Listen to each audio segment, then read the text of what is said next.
Il est 23 h, bonsoir à tous et merci de votre attention. Tout de suite les titres à la une de cette édition. L'agenda du chef de l'État, Alassane Ouattara, qui a accordé plusieurs audiences. La première audience au vice-président de la Banque mondiale pour l'Afrique centrale et de l'Ouest. La seconde audience accordée au ministre congolais, porteur d'un message du président congolais Denis Sassou Nguesso. Nous ferons le poids de ces différentes audiences avec Jérôme Kofi Abola en ouverture de ce journal. Children of Africa, la fondation de la première dame Dominique Ouattara, remercie ses donateurs pour les 6 milliards de francs CFA recueillis au terme du dernier dîner gala organisé par la fondation. Un chiffre qui dépasse les 4 milliards attendus, des fonds qui serviront à la réalisation des projets sociaux portés par la fondation de la première dame. Dans la commune d'Atekoubé, au quartier Mosikro, suite à la forte pluie qui s'est abattue sur la ville d'Abidjan dans la nuit d'hier à aujourd'hui, un éboulement est survenu. Bilan en fin de journée, 8 victimes, dont 6 personnes décédées et 2 blessés. Le Premier ministre Patrick Kachi s'est rendu dans ce quartier pour s'enquérir de la situation. Voilà pour l'essentiel. Bonsoir à tous et merci de nous suivre. On ouvre ce journal avec l'actualité du côté du palais présidentiel. Le président de la République, son Excellence Alassane Ouattara, qui a reçu en audience ce jeudi le vice-président de la Banque mondiale pour l'Afrique centrale et de l'Ouest. L'institution bancaire et la Côte d'Ivoire entretiennent d'excellentes relations de coopération, des relations de coopération qui étaient justement au cœur de ces échanges. Jérôme Kofi Abola nous en parle. Ousmane Diagana, il est le vice-président de la Banque mondiale pour l'Afrique centrale et de l'Ouest. C'est à ce titre qu'il a été reçu ce jeudi par le président de la République de Côte d'Ivoire, son Excellence Alassane Ouattara.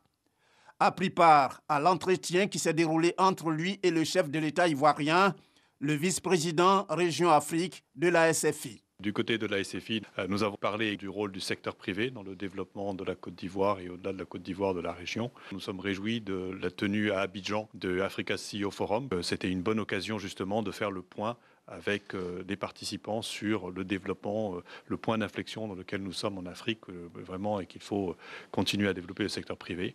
Lors de l'audience, nous avons également parlé des différents secteurs où le groupe de la Banque mondiale, et plus particulièrement la SFI, donc du côté du secteur privé, les secteurs que nous pouvons soutenir, notamment nous en parler du logement, pour lesquels il y a des grands besoins en Côte d'Ivoire. Nous avons tout d'abord félicité Son Excellence, Monsieur le Président de la République et tout le gouvernement de la Côte d'Ivoire pour la réussite du groupe consultatif que la Côte d'Ivoire a organisé ici à Abidjan. C'est la toute première fois qu'un pays africain organise une telle rencontre sur ses terres. Une réussite totale en termes de participation, mais également en termes de montants qui ont pu être mobilisés. Pour ce qui concerne le groupe de la Banque mondiale, c'est un montant de plus de 8 milliards de dollars. Nous sommes engagés à mettre à la disposition de la Côte d'Ivoire pour les 4 années à venir. Ça représente une augmentation de plus de 60% de ce que nous avons fait dans le cadre du PND précédent. En sortant du palais présidentiel, Ousmane Diagana s'est félicité de l'effort poursuivi par les autorités ivoiriennes en termes de développement. Pour lui, c'est grâce à cette résilience sous le leadership du président Alassane Ouattara que la Côte d'Ivoire aujourd'hui est, on peut le dire, le porte-voix de toute l'Afrique. Et on reste au palais présidentiel où le président de la République, Alassane Ouattara, a également reçu ce jeudi le ministre congolais de l'Agriculture. Le ministre congolais de l'Agriculture, porteur d'un message du président Denis Sassou Nguesso. La coopération entre le Congo et la Côte d'Ivoire figurait dans le domaine de l'agriculture et a été abordée au cours de cette audience. Jérôme Kofi Abola nous en parle. Ministre congolais de l'Agriculture. Il est à la tête d'une délégation à se rendre ce jeudi au palais présidentiel de la République de Côte d'Ivoire. Reçu par le président de la République, Alassane Ouattara, le ministre congolais de l'Agriculture dit être venu remettre un message du président congolais, Denis Sassou Nguesso, à son homologue ivoirien, message ayant trait à la coopération agricole ivoiro-congolaise qui existe depuis 2014. J'ai été porteur d'un message du président Denis Sassou Nguesso, président de la République du Congo, à son homologue et frère, le président Alassane Ouattara, président de la République de Côte d'Ivoire. La Côte d'Ivoire et le Congo sont deux pays frères, deux pays amis depuis de longue date. Et dans le cadre de la coopération agricole entre nos deux pays, matérialisé par un accord de 2014, le président Denis Sassou Nguesso m'a confié la mission de travailler avec nos frères ivoiriens sur un certain nombre de questions agricoles concernant le Congo, puisque vous êtes un pays agricole et vous avez beaucoup de choses à nous apprendre. Et donc, nous sommes venus pour travailler sur la question de la semence, donc le développement d'une industrie semencière au Congo, en nous inspirant de l'expérience ivoirienne, également pour l'augmentation de la production de manioc chez nous et sa transformation, puisque vous êtes assez avancé sur la production de produits dérivés chez vous. Et troisièmement, la question de la filière avicole. Vous savez, pour nous, vous êtes un modèle également sur l'élevage de la volaille. Et donc, ce sont ces questions-là que nous avons abordées déjà avec quelques ministres, et puis on a fait le point avec le président. Pour le ministre congolais de l'Agriculture, cette coopération agricole entre les deux pays s'inscrit dans le cadre de l'excellence des relations exemplaires entre la Côte d'Ivoire et le Congo. 6 milliards de francs CFA contre 4 milliards initialement attendus. C'est le montant mobilisé par de généreux donateurs à la Fondation Children of Africa de la Première Dame au thème du dernier dîner gala organisé par la Fondation. Un fonds qui seront destinés à la construction d'un centre d'accueil pour les femmes victimes de violences à Adiaké et justement à la reconstruction de la case des enfants au plateau. Ce jeudi, la Première Dame Dominique Ouattara a remercié ses donateurs pour leur contribution qui permettra la réalisation des projets sociaux portés par la Fondation. Mahama Traoré. Les gestes et les contributions se sont multipliés depuis la soirée gala du 11 mars dernier. Preuve de l'écho favorable que les donateurs continuent d'accorder à l'appel de la solidarité lancé par la Fondation Children of Africa de la Première Dame Dominique Ouattara. Pour cette fois, il était question de capter 4 milliards de francs CFA en vue de réaliser 2 projets de portée sociale, à savoir construire un centre d'accueil pour les femmes victimes de violences à Adiaké et rénover un autre centre d'accueil pour enfants au plateau, baptisé la Case des enfants. À cet appel des dons, vous avez répondu de façon formidable. Malgré de nombreux reports de la date du gala à cause de la pandémie de Covid-19, vous êtes restés mobilisés et vous pouvez être fiers de vous. En effet, les généreuses contributions des donateurs ont permis de recueillir la somme de 6 milliards de francs CFA. Et cela est merveilleux. C'est le montant le plus élevé que nous ayons atteint lors des galas. Ainsi, après les dépenses faites pour le gala, il nous restera la somme de 4 milliards 600 millions qui nous permettra de faire tous nos projets et même d'aider pendant l'année à faire les petites actions que nous faisons ponctuellement. Donc vraiment, merci, c'est grâce à vous. En prononçant ces mots, je ressens un élan de gratitude à l'égard de tous les acteurs de cette magnifique action de bienfaisance et je voudrais leur exprimer toute ma reconnaissance. En premier lieu, je voudrais remercier mon cher époux, le président Alassane Ouattara, qui, comme vous le savez, est le premier membre de la Fondation Children of Africa et son soutien ne m'a jamais fait défaut. Reconnaissance de la Première Dame aux donateurs, mais aussi aux médias qui se sont impliqués pour la réussite de l'événement. Si on obtient une telle réussite pour nos galas, tant en qualité, je pense qu'en résultat, c'est parce que les médias relaient bien notre fondation. Nous sommes extrêmement suivis par la presse, par les réseaux sociaux, et c'est vraiment à vous que nous vous le devons. C'est pour ça que j'ai tenu à ce que vous ayez également un award, parce que votre travail est incommensurable. Parce que la moisson de ce 8e dîner de gala est sans précédent, Children of Africa remet des prix aux différentes catégories de donateurs et aux organes de presse partenaires de l'événement, dont la RTI, Radio-Diffusion Télévision Ivoirienne.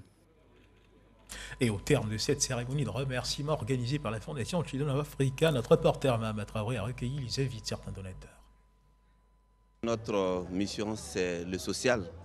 Et donc, la Première Dame qui, depuis de nombreuses années, contribue au développement du social, nous avons estimé que nous devons l'accompagner et régulièrement nous accompagnons et nous voyons les actions qu'elle mène. S'associer à cette action pour être aux côtés des populations qui en ont besoin, ça fait partie des missions de la RTI.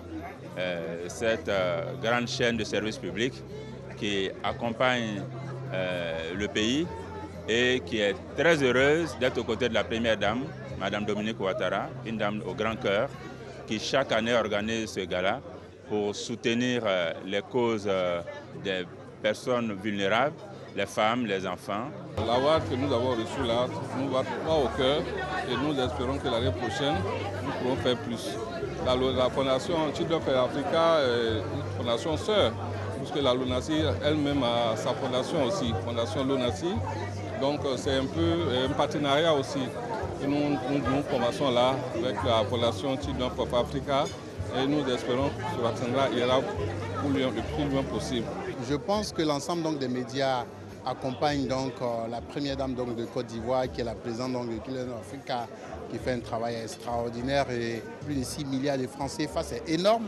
Je pense que pour nous, l'accompagnement est important, montrer aux Ivoiriens ce que la première dame fait.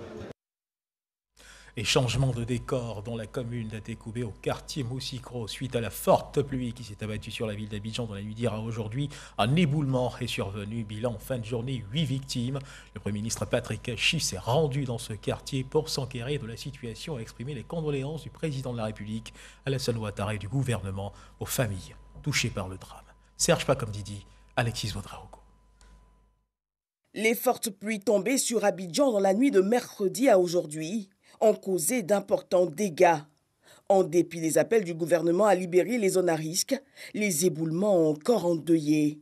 Ce matin, au quartier Moussicro d'Atekoubé, les sapeurs-pompiers sur place annoncent 6 personnes ensevelies.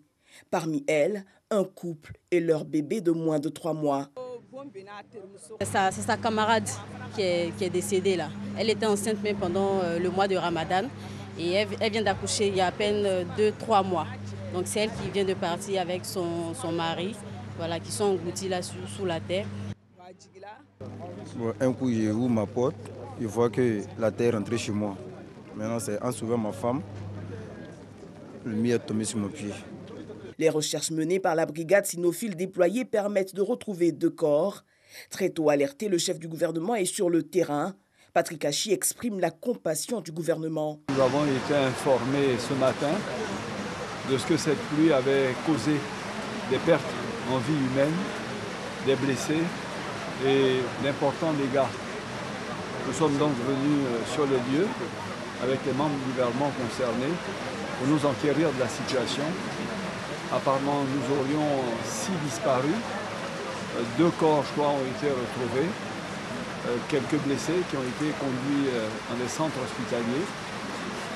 Mais ce que nous souhaiterions en premier dire, c'est de transmettre, n'est-ce pas, aux populations, de la part de son Excellence, Monsieur le Président de la République, toutes nos condoléances pour les familles endeuillées, tous nos sentiments de compassion pour les blessés, nos encouragements. Nous allons bien sûr suivre les soins qui leur sont donnés pour qu'ils reviennent en état normal. L'occasion pour le Premier ministre d'exhorter les populations à quitter au plus vite les zones à risque. Des objectifs qui nous avaient été assignés par le Président de la République et les instructions qui ont été données au ministre technique, c'était que cette année, tout soit mis en œuvre pour que nous ayons 0 décès humain, 0 blessés, 0 dégâts matériels. Et pour cela, les ministres en charge ont identifié 54 sites sensibles qui concernent les communes d'Anyama, d'Abobo, d'Adjamé, d'Atekoubé, de Bingerville, de Cocody, de Port-Boué et de Pougon. Et l'un des sites, donc le site aujourd'hui incriminé, était un de ces sites-là. 2,5 milliards de francs CFA ont été dégagés pour détruire ces sites, pour déplacer ces populations, et les actions ont été entreprises. Ce à quoi on assiste, c'est que quand les agents de l'administration arrivent, ils sont pris à partie par les populations. Malgré cela, des toits sont enlevés pour qu'ils puissent partir. Les destructions, je dirais, sont entreprises. Mais on se rend compte que ces populations reviennent. Donc c'est le moment, véritablement, au nom du gouvernement, de lancer un appel aux populations pour leur dire que c'est fait dans leur intérêt et qu'il faille véritablement suivre les instructions qui leur sont données pour quitter ces lieux qui sont des lieux à haut risque. Il faut que ces populations nous aident à les aider. En fin de journée, le bilan s'est alourdi. 8 victimes, dont 6 morts, 4 adultes, 2 enfants et 2 blessés. Et autre dégât causé par la pluie d'hier, le coffrage du balcon du premier étage d'un immeuble R+5 en construction a cédé ce matin. Cela a eu lieu dans la commune de Cocody, sur la voie menant à Abata. Les sapeurs-pompiers étaient également sur place et aucune victime n'est à déplorer. Au chapitre économie de cette édition, le Premier ministre Patrick Hachi a procédé ce jeudi à l'ouverture de la première édition du Forum des affaires Afrique de l'Ouest Union européenne, initié par le ministère des Affaires étrangères, de l'intégration africaine de la diaspora, la Confédération générale des entreprises de Côte d'Ivoire et financé par l'UE, l'Union économique européenne. La transformation des économies d'Afrique de l'Ouest à travers un partenariat renforcé entre les partenaires privés européens et ouest-africains, le thème choisi pour cette première édition. Les précisions d'Alexis Outraroco. Au lendemain du groupe consultatif PND 2021-2025, la Côte d'Ivoire ouvre ses portes au Business Forum. Autour du thème « Transformation des économies d'Afrique de l'Ouest à travers un partenariat renforcé avec le secteur privé européen », la rencontre réunit plus de 500 entreprises européennes et de la CEDEAO. Ce forum d'affaires avec les entreprises européennes et les entreprises de la sous-région est donc une opportunité unique pour renforcer d'une part, plus encore, les relations commerciales entre l'Europe et la Côte d'Ivoire et la sous-région et permettre d'autre part aux acteurs publics et privés de l'Afrique de l'Ouest et de l'Union européenne de développer des chaînes de valeur locales à fort potentiel de transformation économique et de progrès humain. Panel, B2B, B2G meubleront la rencontre qui a vu la remise au chef du gouvernement de l'édition 2022 du livre blanc de Rochon présentant le climat des affaires et la performance enregistrée par le pays.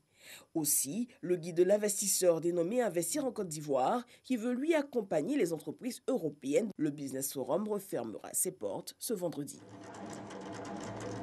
Et notons qu'à la faveur de ce forum, les représentants de plus de 700 entreprises vont échanger durant 2 jours sur les bords de la lagune Évrier sous la forme de B2B, envie de nouer des partenariats d'affaires. Un panel inaugural portant sur le thème Partenariat Afrique de l'Ouest, Union européenne. Allons ensemble a marqué l'ouverture de ce forum. Suivons ensemble ces précisions de Dangui Dangui. Des hommes d'affaires européens et leurs collègues de la sous-région ouest-africaine, notamment de la Côte d'Ivoire et de la Guinée, échangent dans un esprit B2B, c'est-à-dire ils voient comment ils peuvent faire des affaires ensemble dans la sous-région. C'est un cadre offert au secteur privé par la première édition du Business Forum Afrique de l'Ouest Union européenne. Un événement organisé par la Côte d'Ivoire et ses partenaires en vue de faciliter l'investissement des Européens dans cette zone de l'Afrique. Il faut absolument être en partenariat, win-win, comme disent les autorités. Moi, j'en suis intimement convaincu. Je suis ici, je suis belge d'origine et ivoirien d'adoption. Je suis loin de me poser en exemple, mais c'est clair que la réussite en affaires ne peut se faire qu'avec un partenariat dans le pays où on est. D'autres questions, notamment le besoin de ressources humaines bien formées, le financement et l'émergence des champions nationaux dans les pays de l'Afrique de l'Ouest, ont été débattus dans le cadre du panel inaugural sur le thème « Partenariat Afrique de l'Ouest et Union européenne, allons ensemble ». Aujourd'hui, on a des centaines de rencontres qui se construisent de B2B, où les entreprises se mettent ensemble et discutent. Et honnêtement, mon espoir personnel est pour ces forums des affaires qu'il y a des couples qui se forment. C'est ça, en réalité. C'est ça, aller ensemble. Nous voulons, en tant qu'État, aider le secteur privé dans nos pays pour que ce secteur privé contribue fortement à la croissance économique. Et qui dit croissance économique, évidemment, dit développement des chaînes de valeur. La coopération Union européenne-Afrique de l'Ouest se met progressivement au service du développement du secteur privé de ces 2 zones économiques, fait observer un observateur. Et sachez également qu'une cérémonie de signature de convention de financement avec l'Agence française de développement et l'Union européenne a eu lieu au ministère de l'économie et des finances. Cette convention vient en complément au financement initial du projet de promotion de l'accès des réseaux intelligents et de l'énergie solaire signé le 28 janvier 2021. Elle s'inscrit dans le cadre du programme national pour l'électrification rurale visant à préfinancer les branches des différents ménages. Espérance Diakale et Cheikh Koné nous en parle. Ce financement de plus de 4 milliards de francs CFA est destiné aux investissements dans le secteur des infrastructures énergétiques, pour l'électrification de différentes localités sur l'ensemble du territoire national. Ce projet concerne l'électrification de 185 localités rurales et le préfinancement de 13 000 ménages. C'est un projet qui fait une différence pour les citoyens de la Côte d'Ivoire. Parce qu'avoir l'électricité, ça change la vie. La stratégie nationale de la Côte d'Ivoire, on ne peut que la saluer. Et donc, c'est pour cela, en tant que Team Europe, on veut s'inscrire. On veut s'inscrire dans ces stratégies. Et donc, ces projets qui est, j'ai dit, fait partie d'un ensemble de projets plus larges, mais ces projets, déjà, amènent quand même l'électricité pour 75 000 personnes dans le zone rural. Donc, c'est extrêmement positif. Cette contribution financière qui a pour objectif 100% d'accès à l'électricité en 2025 est inscrite au cœur des actions prioritaires du Plan national de développement 2021-2025. Le secteur de l'électricité constitue un levier majeur du développement de notre pays. En effet, l'ambition de croissance économique de la Côte d'Ivoire nécessite l'accès à une énergie abondante et moins chère, aussi bien pour l'industrie que pour la population. C'est pourquoi le gouvernement ne ménage aucun effort pour étendre l'accès à l'électricité aux zones rurales, tout en augmentant la part d'énergie renouvelable dans le mix énergétique. Cet accord apportera une solution au préfinancement du coût des branchements en faveur des ménages en zone rurale et périurbaine, améliorant l'impact socio-économique et les conditions de vie des populations. Le dossier politique de ce jeudi regarde du côté de l'Assemblée nationale où le nouveau président de l'institution, Adama Bictogo, après son élection le 7 juin dernier, a eu plusieurs séances de travail avec les institutions de la République dont l'objectif est bien d'établir une plateforme de collaboration dynamique pour une chambre basse du Parlement plus efficace et au service des populations. Une tournée qui s'est d'ailleurs achevée ce mercredi avec l'inspection générale d'État. Quels sont les enjeux de ces différentes rencontres et les attentes des populations vis-à-vis de l'hémicycle? Quelles sont les priorités de l'Assemblée nationale? Élément de réponse dans ce dossier politique de ce jeudi signé Alexis Ouedraogo.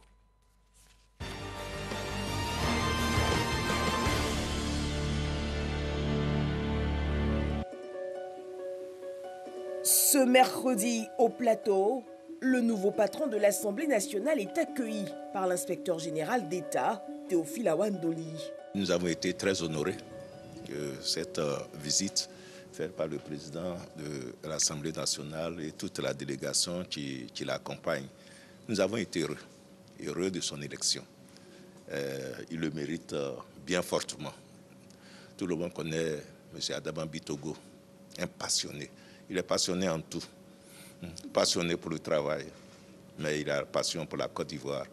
Une visite inscrite dans la vision du président de la Chambre basse du Parlement de renforcer la qualité de contrôle de l'action publique. L'inspecteur général d'État, à la demande donc du président, ou à sa propre initiative, donc s'assure de la bonne gestion donc des moyens, des ressources que le budget met à la disposition des différents services de l'État, des ministères, des directions générales et des institutions.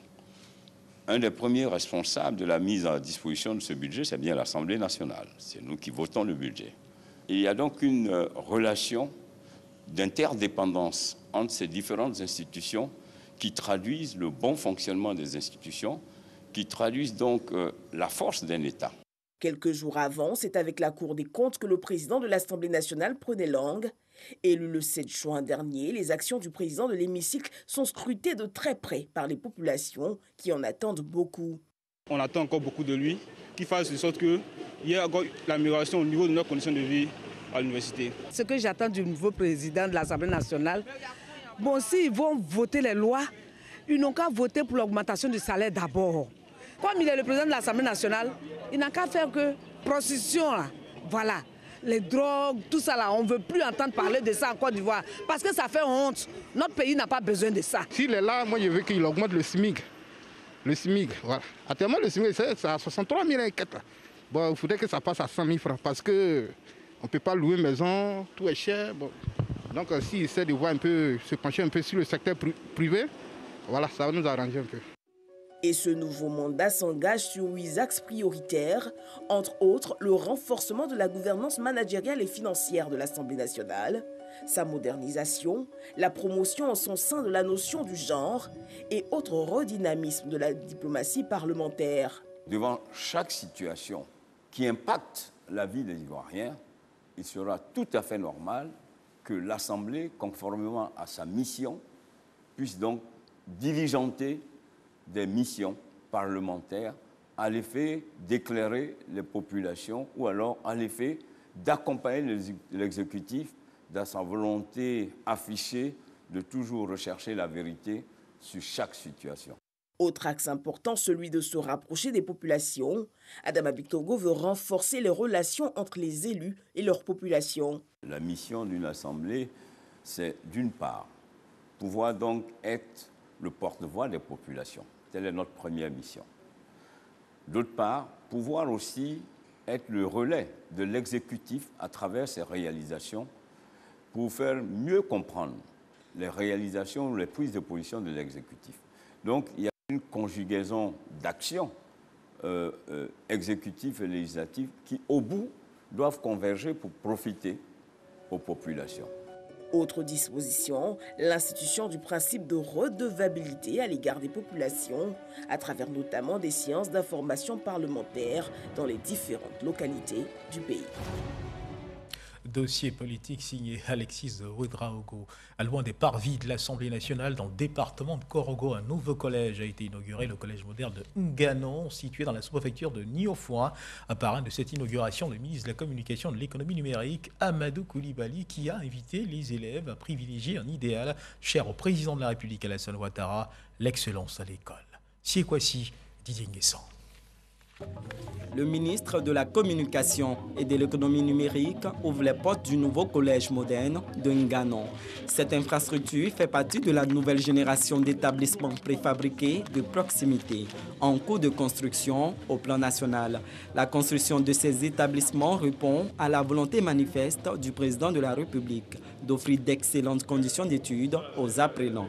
L'objectif est d'augmenter le taux de réussite à l'école et lutter efficacement contre les grossesses en cours de scolarité. Le ministre Amadou Koulibaly a fait don des millions de francs CFA et du matériel informatique. Il appelle tous les acteurs du secteur de l'éducation à la cohésion et à la solidarité autour de l'école dans la région du Poro. Aux apprenants, le ministre a demandé plus de sérieux et d'efficacité au travail. Vous savez tous statistiquement, plus de 70% de la population a moins de 35 ans. Vous voyez les défis que ça constitue en termes de construction d'infrastructures. Tout mon bonheur à inaugurer cette infrastructure et toute l'émotion qui m'anime. Dans la région du Poro, 9 collèges de ce type ont été construits. Certains sont déjà inaugurés. Celui de Koni est baptisé Collège moderne Amadou Gon Koulibaly. La tournée du ministre de la Communication et de l'Économie numérique dans le département de Korogo s'est achevée à Sioloka, dans la sous-préfecture de Kiemou.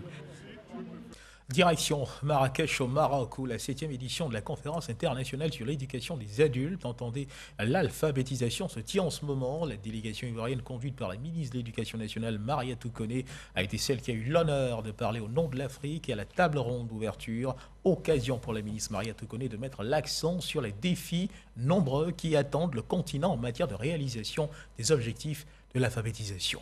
Compte rendu, Franck Quadio, envoyé spécial à Marrakech. Cette année, près de 1000 participants réunis autour de la thématique de l'apprentissage des adultes pour le développement durable, un agenda transformateur. En d'autres termes, il s'agit de faire le bilan, mais surtout réfléchir sur de nouvelles pistes pour davantage d'opportunités d'apprentissage pour les adultes. Et cela est une exigence pour les États membres de l'UNESCO, cheville ouvrière de l'événement. L'UNESCO a la responsabilité au niveau global d'accélérer l'objectif 4, c'est-à-dire éducation de qualité pour tous. Et dans cet objectif 4, l'ambition est vraiment que l'apprentissage ne s'arrête pas à l'école, ne s'arrête pas même à l'université, mais doit vraiment couvrir tout le cours de la vie. À la tribune de la table ronde ministérielle d'ouverture, la ministre de l'Éducation nationale de Côte d'Ivoire, Mariatou Koné, s'est exprimée au nom du continent. Sur la question de l'alphabétisation en général, des progrès sont relevés, mais des défis demeurent. Covid-19, terrorisme et migration sont en point d'orgue. Tout cela a un impact considérable sur le système éducatif en général et sur l'offre d'éducation des adultes en particulier. Pour faire face au défi de l'analphabétisme, des priorités ont été identifiées lors de ces consultations régionales. On peut noter qu'il faut un engagement politique de haut niveau dans nos États en faveur de l'apprentissage et de l'éducation des adultes, qui aura pour conséquence l'augmentation de l'allocation budgétaire à l'apprentissage et à l'éducation des adultes afin d'améliorer l'accès et de garantir la durabilité des interventions. Dans la foulée de la cérémonie d'ouverture, un panel des ministres africains de l'éducation nationale, au cours de laquelle la ministre Mariatou Kone, vice-présidente de la Confémène, à l'instar des autres participants, propose l'expérience de son pays. Nous avons montré la volonté politique au plus haut niveau de changer même la dénomination du ministère. C'est-à-dire faire en sorte que ce ne soit plus éducation nationale tout court, mais éducation nationale et alphabétisation, pour montrer l'importance de l'alphabétisation. La deuxième des choses, c'est la mesure forte qui a été prise en plus du changement de l'intitulé du ministère, c'est le fait de créer 4 directions qui soient dédiées à l'alphabétisation. Et la troisième des choses, c'est vraiment faire en sorte que les programmes d'alphabétisation touchent le maximum d'Ivoiriens. La Confin TA7 au Maroc est un événement majeur qui se tient tous les 12 ans. La Côte d'Ivoire, au sortir de cette conférence internationale, entend déployer sa stratégie nationale d'alphabétisation. À suivre à présent l'évolution de la Covid-19 en Côte d'Ivoire.